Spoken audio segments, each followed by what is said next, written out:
Today we are reviewing the latest creation from Chris Duffin and Kabuki Strength, and that is the Kadillac Bar. They've taken the components of their Duffalo Bar, combined it with their expertise in training, and designed what is supposed to be the ultimate multi-grip bar with no expense spared. Okay, maybe a couple expenses, but we'll talk about those. Without a doubt, this is a masterpiece of a specialty barbell. Let's get into it.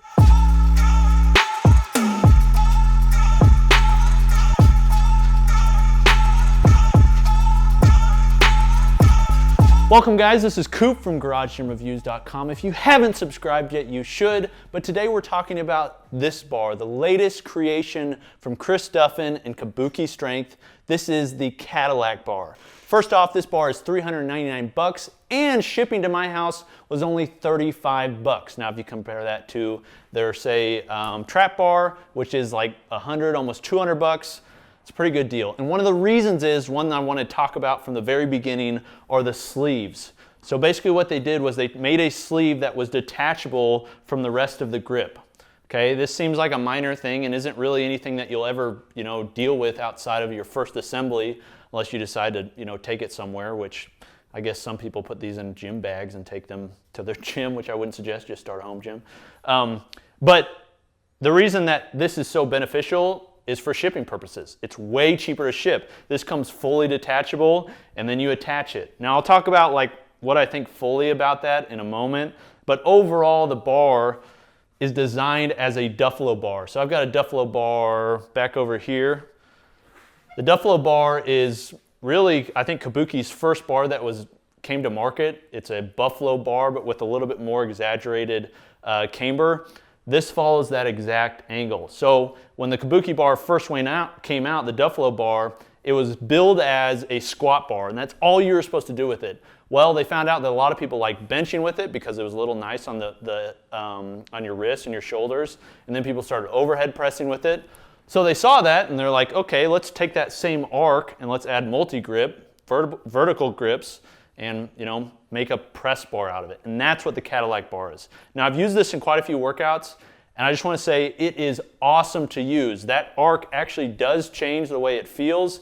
I've got another football bar back here, another one right there, and I've got like 2 or 3 at the gym. So I've had experience using like a Swiss bar, or this is a football bar due to the grips being angled. But this is by far the best feeling football bar that I've used. That said, it is a little bit different for some people. The reason is because of that arc, if you try to go all the way down to the chest, it's probably not gonna feel as good as a normal bar, or I don't know about good, you're just gonna get a bigger stretch. So if you have shoulder problems or something like that, that's an issue you could deal with, having to like basically have an extreme stretch, tearing something, So if you have a lot of, chest problems or you've torn things, it may be something to think about in relation to actually pressing, because you're essentially doing a press with a much more extreme stretch than you would be with a normal bar, unless you stop above. One way to stop that would be just doing board presses with the bar or something like that. Also the angles, because you can do a close grip or a wide grip, that affects it. But one feature of the Kabuki bar is everything is powder coated. So everything you touch has this highly textured powder coat, and the powder coat is very similar, in my opinion, to Elite FTS's powder coat or Williams Strength powder coat. It's extremely textured, it's very aggressive. Now, I would prefer, and I saw somebody else on Kabuki's site, they reviewed it this way, I would have preferred to see knurled grips here. However, that would have been a lot more expensive, I'm sure, and you're not really doing any pulling with the bar. Everything you're going to be doing is pressing, although we did do some seal rows with the bar, which was nice. But the texture gives enough, I think, for you to hold on to really well during press. It gives like some textured feedback, but it does it in a way that's not super expensive. So if you were to put knurled bars in there, obviously it would have been more expensive. It would have been cool, but I don't think it would have been worth the cost. Now, that's throughout the bar, and then the sleeves are actually an Olympic sleeve. So the sleeve is using a similar sleeve to what they use on the Transformer bar, which we also have. The difference is this has a bright zinc on the coating, so I think it looks better. It's not going to wear as easily, but it's a fully Olympic sleeve. So this is another difference between other specialty bars, other multi-grip bars that are using Schedule 80 pipe. When this is a fully Olympic sleeve, Plates slide on it just the same way you would use any other plates or any other bar, and you can use the same collars you're using with other bars. You don't have to use axle collars. It's also got this beautiful end cap.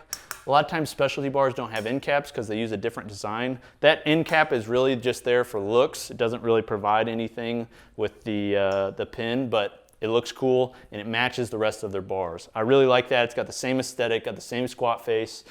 I think it's cool. So nice ribbed Olympic sleeve. And then one other thing we got a lot of questions on, and I guess maybe some people have had problems with this, is yes, this bar does fit in the rack, okay?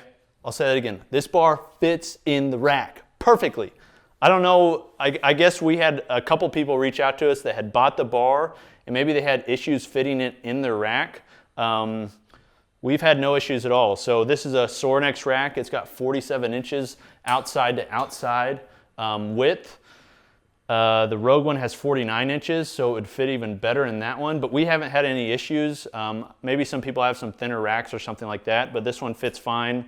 Have had no issues in relation to that. So those people that have questions about that, we've had no issues. Then one other thing, I talked to Kabuki about this and I noticed there's this hole right here in the middle. When this initially came out, I made a comment, hey, you should make that like a lat pull down piece or something like that. There's currently nothing out there for this yet, but I think there might be, so we'll see. I think it would be easy to attach some sort of carabiner or something like that. Then you could do lat pull downs or low rows, things like that, and just increase the versatility of the bar. But this function right here, one other thing I want to speak on is how this all goes together. Obviously, it would be ideal if this was welded, but I don't think it would be worth welding it and paying the extra cost on shipping because this functions just as well as anything else. It slides in very easily. There's no slop, no play. This is a similar design to what was Eleiko used on their up and deadlift bar. You bolt it down and you never have to worry about it again. It works, which is exactly what you want. You just want something that works. Now, to compare this to some of the competition, I've got two other football bars back here. One is the American Barbell T-Grip bar. So this is another like high-end multi-grip bar. This is over 400 bucks. I think this is 450 or 500. It does have sleeves that spin. It actually has the same sleeves that American Barbell uses on their Olympic bars. And it's a nice bar. I really like that it's got cut out in the middle, so it's a little bit easier for overhead press. However, the price is quite a bit more, and this is thinner than most multi-grip bars, the Kabuki one, which makes it pretty easy for overhead press. Now, as you see, I've got it banded here. One thing that is something to understand about Duffalo bars, I'll undo this, is that they just flip over in the rack, like that. So it's pretty annoying. There's really no way to stop that unless, which I've mentioned a couple times, Kabuki decided to come out with their own, actually in this one I don't think you could fix it at all, but if Kabuki decided to come out with their own J-cups, it may prevent it from flipping. But if you're using any standard J-cup, just understand that when you have weight on here, after you're done using it, it's gonna flip over, and just watch out for it when you're getting up or coming back down, because I've hit my head on it and it's pretty hard because it's steel.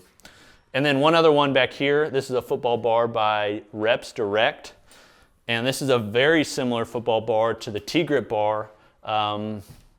It's just, I think it's a little bit more expensive. It's definitely harder to order, but it's still a great bar. We're gonna do a full review on that. However, that said, should you pay 399 bucks plus around 50 bucks shipping or so for the Kabuki Strength Kadillac Bar? I would say yes, if you want the best of the best, you don't mind spending a lot of money, and really you want the best multi-grip bar that's available. However, for most people, absolutely not. You should not spend this much on a multi-grip bar. For most people, you should just buy you can get a cheap multi-grip bar for under 100 bucks from many different companies. But if you're gonna spend as much as you're going to, say with a Rogue or something like that, a higher end multi-grip bar, Elite FTS, some of theirs are a little bit higher end, more expensive, then this is the best one. You can't beat it. I love it. I love the stretch. I love the way it feels. It definitely feels different than a normal bar, like a normal football bar, without a doubt. However, just understand, it's pretty, 400 bucks for a specialty bar, that's pretty expensive. But been Coop from Garage Gym Reviews. Thanks for watching. Let me know what you think of the bar. Is this something you'd buy? Is it too expensive? We'll see you next time. Peace.